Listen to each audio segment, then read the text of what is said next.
She sat alone in the very last row, quiet, invisible. No one knew her name. No one asked.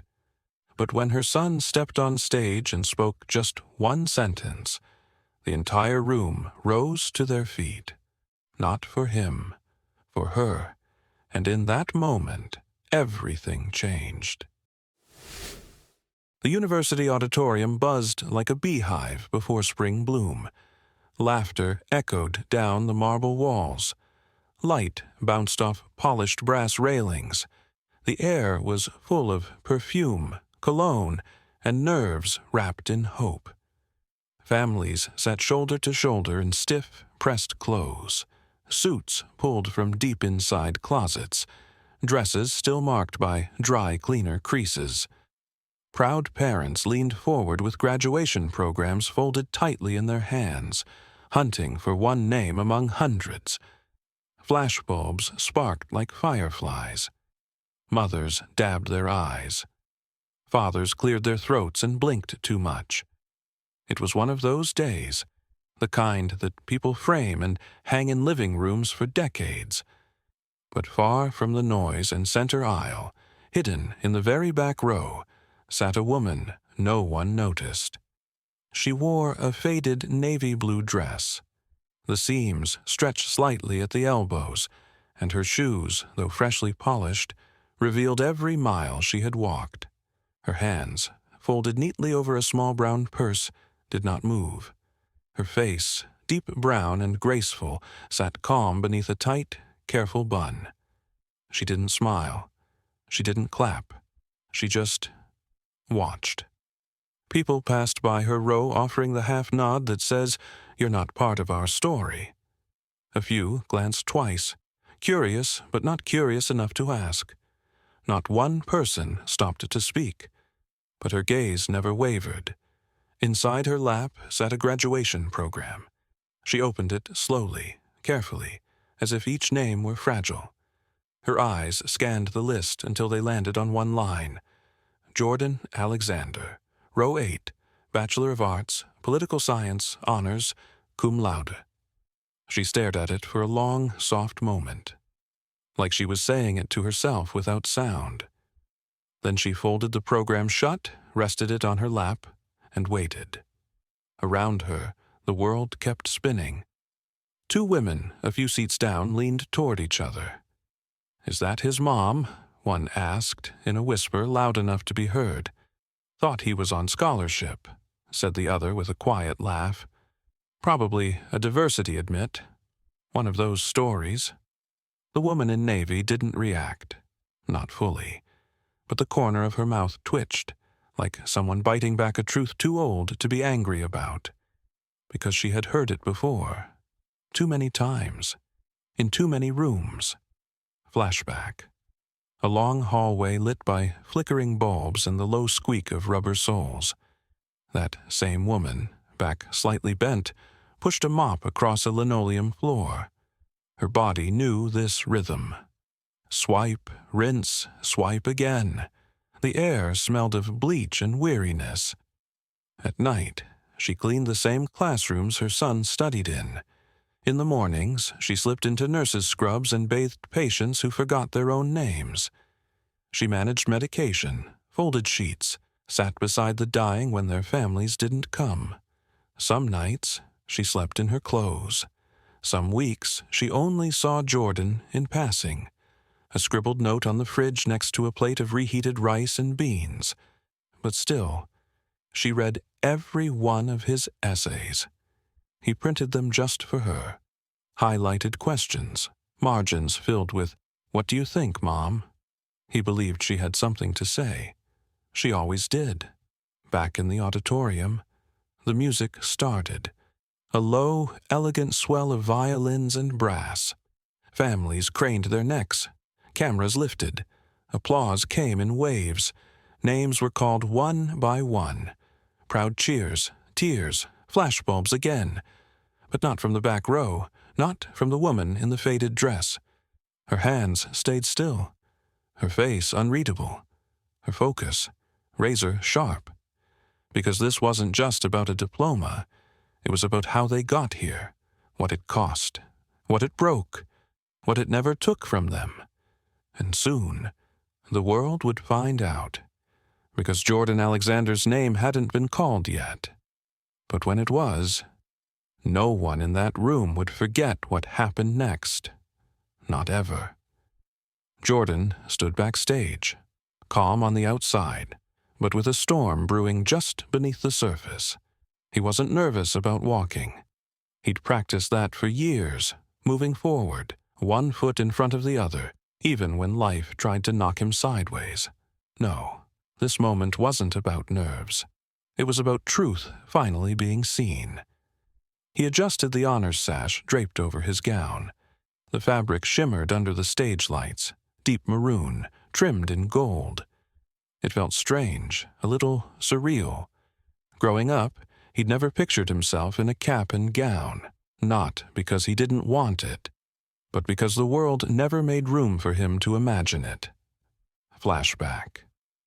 Jordan was the only black student in his honors program. Professors praised his essays behind closed doors, but rarely said so aloud. Some questioned how he got in at all. "He's bright," one whispered to another. "But does he really fit the culture here?" His classmates didn't hide their doubts. One smirked during a group project and asked, "So, you here on a sports scholarship?" Jordan didn't bite. He just smiled, finished the work, and delivered the final presentation flawlessly, while the rest fumbled through their parts. But even success didn't shield him. People still looked past him in seminar rooms, still assumed he didn't belong, still expected him to apologize for being smart, for being present. And at every university brunch, every award night, every parents' gathering, his seat was always empty. Not because no one loved him, but because his mother was working. While his classmates posed for photos with their parents beside brick buildings and shiny plaques, his mom was mopping stairwells. When they posted about weekend getaways and proud family dinners, she was checking a patient's pulse or riding the late bus home. Her love wasn't loud. It was constant. Back in the auditorium, Jordan looked out across the crowd. He could barely see past the lights, but he knew exactly where she was. Back row, right side, 7th seat from the aisle. She was always there, even when no one saw her. The program was halfway through. The orchestra played a soft interlude while the faculty rearranged their papers. The university president stepped forward, clearing his throat with ceremonial pride. "We'd like to begin our roll call of graduates." He paused. A hush fell over the room. "But first," the president said, "we have a small change to today's schedule." Chairs creaked, heads turned. "We are honored to invite one of our graduating students, a young man who has demonstrated remarkable leadership, scholarship, and service, to say a few words before we proceed." There was no announcement in the brochure, no mention in the printed program. But the moment his name was spoken, "Please welcome Jordan Alexander." The room shifted. Gasps, whispers, cameras clicked back into place, and from the line of seated graduates, Jordan rose. Not hurriedly, not like he was grabbing a spotlight, but with quiet purpose, like he was carrying something sacred. He walked toward the podium, his shoes clicking softly against the wood floor. His face calm, shoulders back, gown brushing his ankles. When he reached the microphone, he didn't smile. He didn't wave. He looked out over the sea of faces, some familiar, most not, and spoke just one sentence. "Today, I graduate with honors, but the person who carried me here is not on this stage." A pause. A ripple moved through the room. "She's sitting in the very last row." Hundreds of heads turned all at once.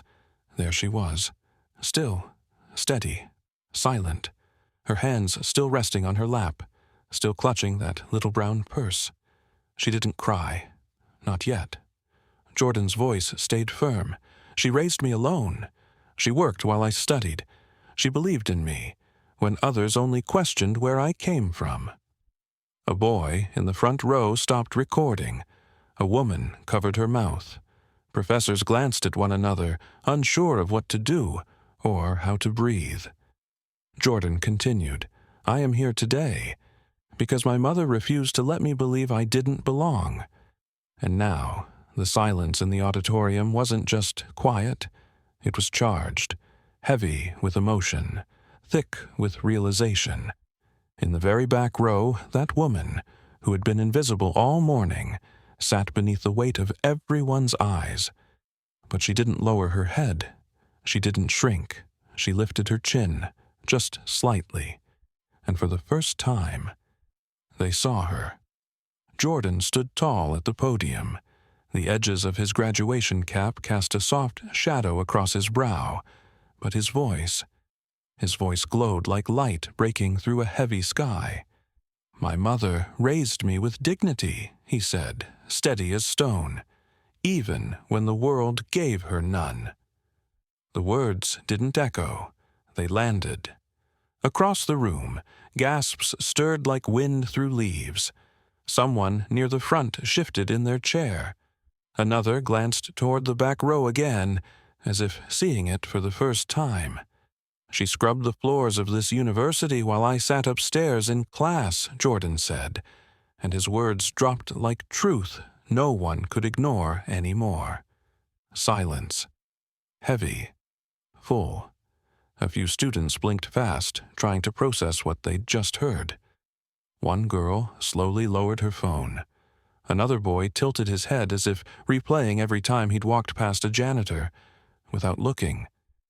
Jordan's hands didn't tremble. He didn't stumble. This wasn't anger.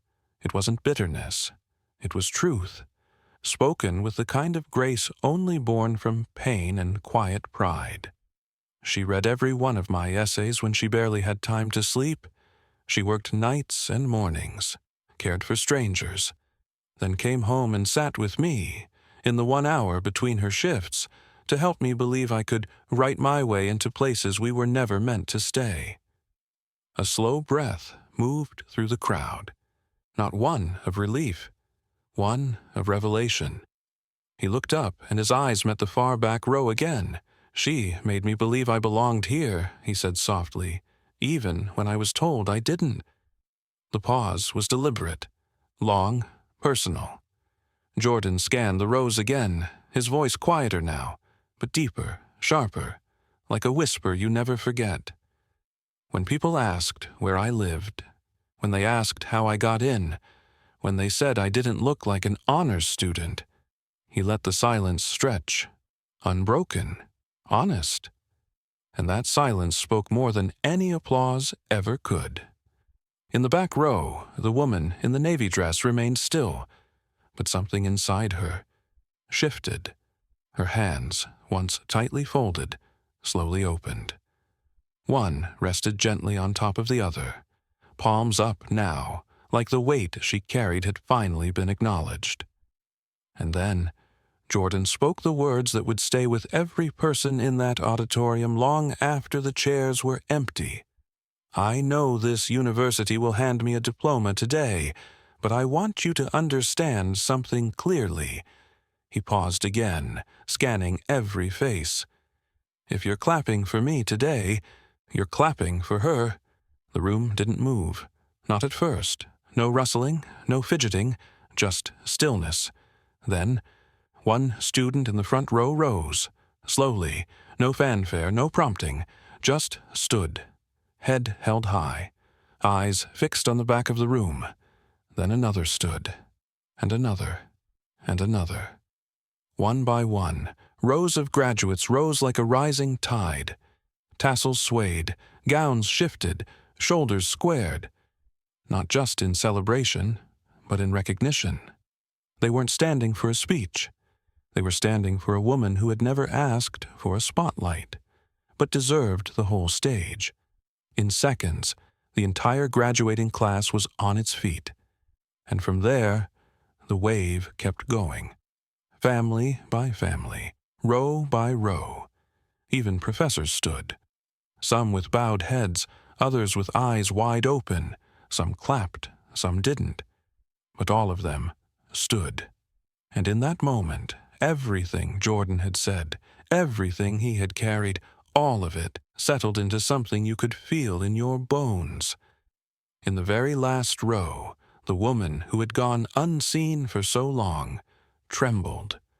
Her fingers rose to her mouth, not to hide, not to cry, but because she didn't know what else to do with all that emotion surging through her chest. Recognition, validation, love, not pity, not polite glances, but reverence. She didn't weep. She didn't collapse. She just breathed. For the first time in a long time, she let herself breathe. And as the crowd stood for her, she saw him, Jordan, descending the steps of the stage, walking past rows of cheering classmates, not smiling, not waving, just walking forward like he always had, one foot, then the other, right to the back row, right to her. He didn't stop to shake hands, didn't pause to bask in applause. Jordan moved past the rows of graduates, past the velvet ropes, past the flashes and murmurs, until the crowd seemed to fall away behind him. He didn't look left or right. He didn't need to. She was right there, exactly where she'd always been, in the back, quiet, steady, his mother. As he reached her row, the air in the auditorium felt different, like the room itself had taken a breath and was holding it, watching, waiting. Jordan stopped in front of her. He didn't bow, didn't put on a show. He just knelt, gown brushing the polished floor, his diploma still in hand, and then he leaned in, close enough that only she could hear, close enough that the cameras and whispers faded into nothing. "We did it, Mom," he said, his voice barely above a breath. That was all, and it was everything. Her hands trembled in her lap, fingers still wrapped around the worn leather strap of her purse. She didn't speak, but her eyes, full of light and salt, locked on her son's. And in that gaze was 22 years of love, of sacrifice, of proof. She reached out, not quickly, not dramatically, and placed her hand gently on his cheek. Her thumb moved once, softly, across the edge of his jaw. He closed his eyes, just for a second.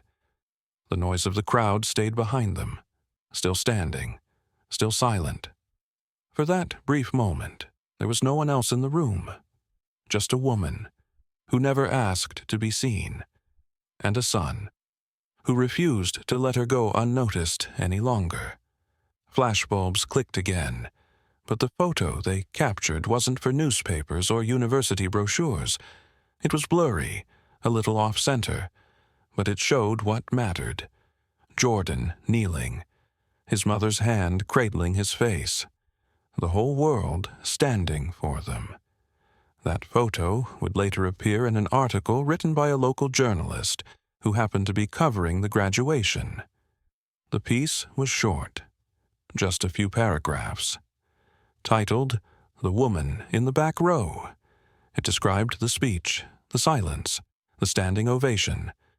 But more than anything, it captured her, her expression, part disbelief, part grace.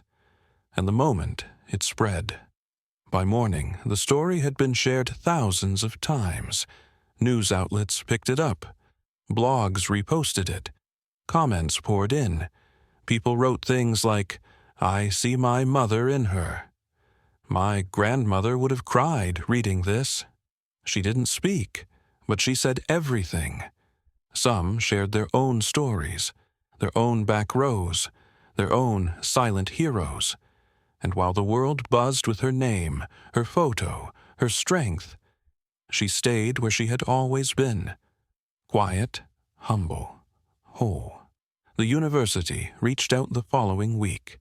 They wanted to honor her, invite her to speak to new parents, host a dinner in her name, feature her in next year's admissions brochure. She smiled gently when they asked, then politely declined. She didn't need a podium. She'd already had her moment. And it was enough. She still had things to do, bills to mail, laundry to fold, a small plant in the kitchen that needed watering. But her son had walked across that stage, and then walked right back to her. Not with a trophy, not with a title, but with something far greater. A life she had quietly built for him. One night, not long after, she sat at the kitchen table alone, the same table where she used to leave notes next to reheated food. But this time, the table held something else, a frame. Inside it, a copy of Jordan's graduation photo. And beside it, a folded program from that day. His name still circled in ink. She didn't cry, she just looked at it, then nodded to herself, and whispered softly, "Good." Then she stood up, turned off the light, and let the quiet settle in around her. Because she didn't need the world's applause, she just needed him to know. She was always in his corner, even when no one else was looking. Jordan never forgot that day. Not because of the speech, not because of the standing ovation, but because for the first time, they saw her. From that moment forward, he carried it with him like a second heartbeat. Everywhere he went, she went too. He took that same quiet strength into law school. First one in his family to go. Top of his class. Clerked for a federal judge. Offers poured in. 6 figures, corner offices, shiny titles. But Jordan didn't take the biggest offer, didn't choose the loudest applause. He chose purpose. He turned down a Wall Street firm to take a position in a small civil rights office, one that helped forgotten neighborhoods, overlooked schools, evictions, lost papers, broken systems. The kind of place where stories like his mom's were everywhere, just never heard. And every time he stood behind a microphone, every time someone handed him an award or asked him to speak to students, he began the same way. My mother sat alone at my graduation, but the whole world stood for her. He'd pause. Then he'd say, she didn't have a fancy job title. She didn't wear pearls or heels. She scrubbed floors at night, gave comfort to people in pain, and raised me with a kind of dignity the world forgot how to measure. Those who heard him never forgot him. He spoke with the same quiet fire she carried. He walked into courtrooms with her courage in his spine. He wrote policy with her faith in his hands. And always, he returned home. He'd come back to that same kitchen table where the plant was still alive, and the light above flickered just a little. She never asked him for anything. No photos, no speeches, no favors. But he brought her flowers sometimes, and her favorite tea. And once, when she wasn't looking, he placed a small wooden box on her nightstand. Inside, his diploma. Next to it, a handwritten note.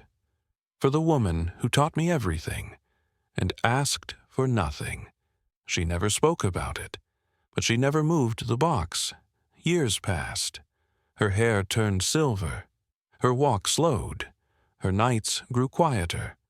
But in every room Jordan entered, he carried her with him.